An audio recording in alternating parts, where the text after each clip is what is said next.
Well, here we are at Sunday sermon time again, and as Paul said in 1 Corinthians 2, chapter 2, I am with you in much fear and trembling as mental pathogens continue to infect society and bring things as ridiculous into focus as renaming a plastic potato with a general neutral name,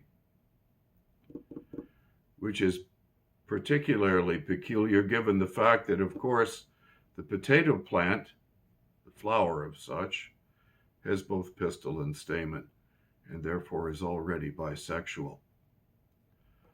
I invite you to refer to me from now on as my new general neutral pronoun of shim. And let's plunge in. My wife suggested that it would be valuable for me to talk about root cause analysis, and because I taught total quality, I certainly find it valuable. So root cause analysis is a process that helps us define what's gone wrong and what its root causes are in order that we might assign corrective action. So I suppose if we are going to get to the heart of this matter, of the mental pathogens that are infecting society with these ridiculous beliefs that even our sexual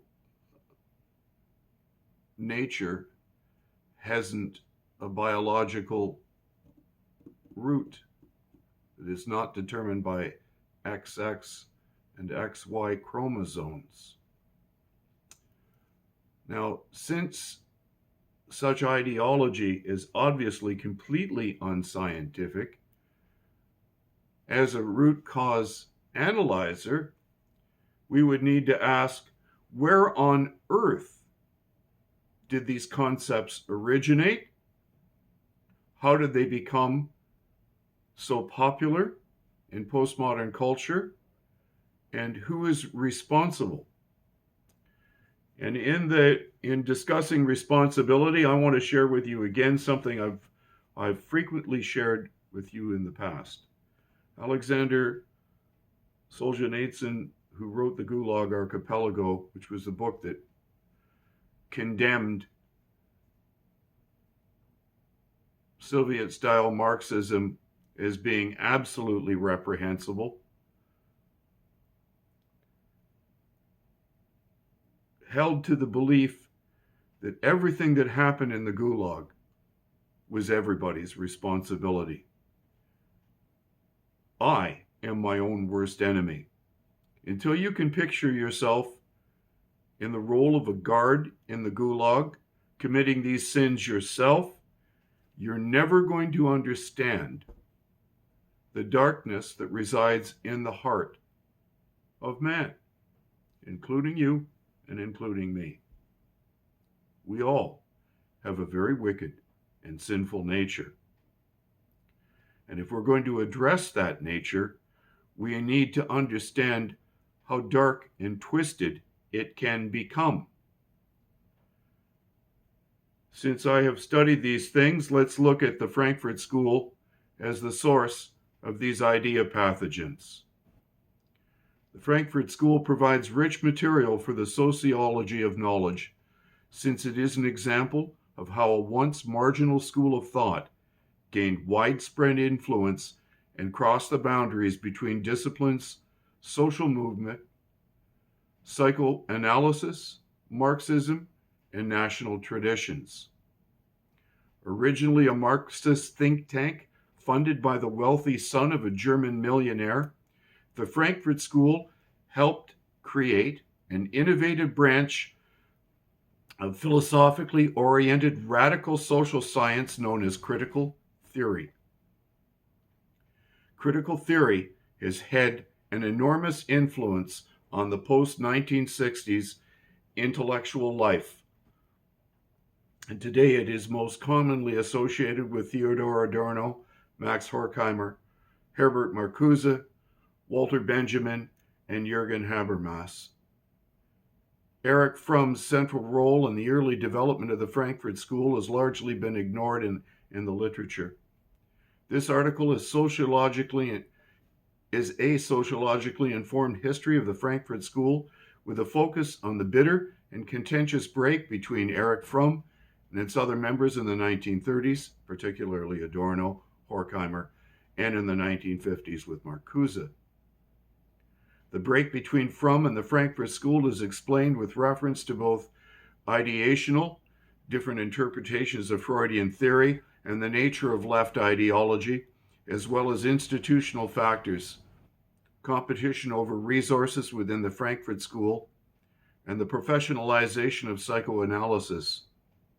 Unpacking the history of how Fromm was once seen as a major figure in the Frankfurt School and then gradually written out of the history of critical theory is a case study in sociology of knowledge that looks at how origin myths are constructed within schools of thought and intellectual movements. École de Frankfurt, so that is the part written in English. I'm going to post the link below.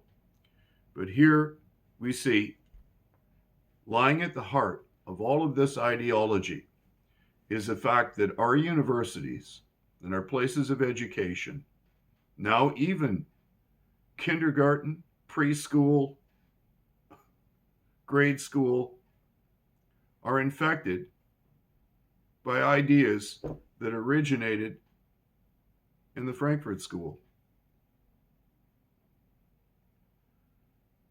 And I want to warn you that calling people stupid that subscribe to them does nothing to address the problem. When I was helping a client root cause problems on their shop floor, and difficulty in meeting customer demand, and failure in the field of products that had failed somewhere in the process and had not had a determined root cause, I'd help them march back through the process to find out the spot where the defect occurred. We need to understand where this defect is occurring and how deeply it is affecting the minds of our youth. And as a child of the 60s, essentially, being a baby boomer, I can see how cultural Marxism has taken the long march through all our institutions to utterly corrupt the foundations of liberty, the rule of law, and limited constitutional government. It is your responsibility and mine to tell the truth no matter what. The logos, the truth, the revealed truth, will always win over these lies. But the problem today is that so few people are telling the truth. It's one thing to get angry with people that believe these things, but it's quite another thing to see where their thoughts originated and help steer them through a process of understanding that will allow them to be awakened. Because if we cannot rationally root cause and assign documented, intelligent corrective action that everybody can accept as a solution to our current societal crisis, the West is doomed. So this is my Sunday altar call. But it's not to the unbeliever. It's to those of you who hope in the truth. It's your responsibility to tell the truth and to understand where and how and why we have gone wrong. Because, frankly, if the church hadn't failed, this wouldn't be happening. There's a prayerful thought for a Sunday. God bless you all.